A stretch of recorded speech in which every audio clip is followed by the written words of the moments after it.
Hi folks, so the one bike I have which gets asked about more than any others is my original Lotus 110, which we see here. This particular bike was ridden in the 1996 Tour de France by Didier Rousse, who was a French time trialist of some renown back in the day, riding for the Gan team, which of course was the same team as Chris Boardman. A couple of things with the Lotus bike which made it quite unique at the time, obviously beyond its shape, was the fact that you could also convert it to a track bike. So it was a track bike and a road stroke time trial bike, if you like.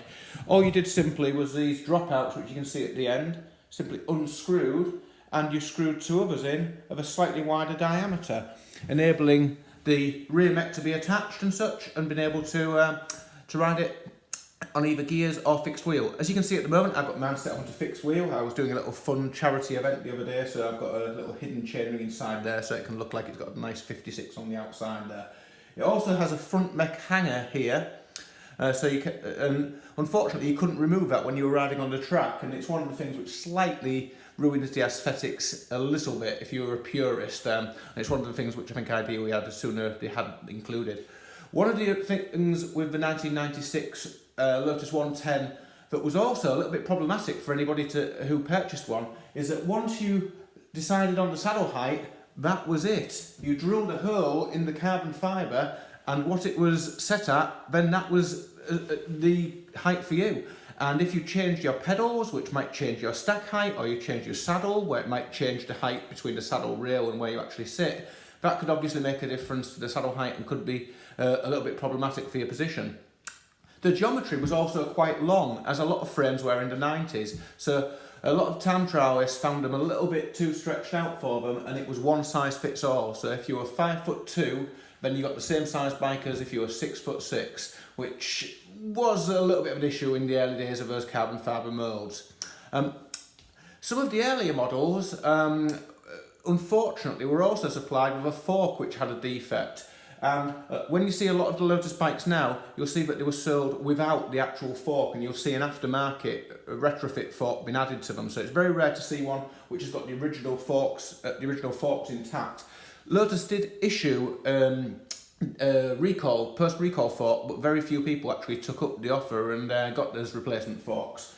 I'm quite fortunate in that these are the original ones actually. This is the original fork, and you'll see at the head tube here, there's the carbon fibre sticks directly onto the metal steerer there, with the post-recall ones which are on here, and you can't see them without taking the fork out. There's a metal column which is providing some reinforcement to that top banner there. These ones unfortunately were deemed to be a little bit too risky in terms of braking and potentially the hazard of snapping there, so Lotus did recall those, or frames that came back from the professional teams, the forks were disposed of and the frames were just issued as they are there.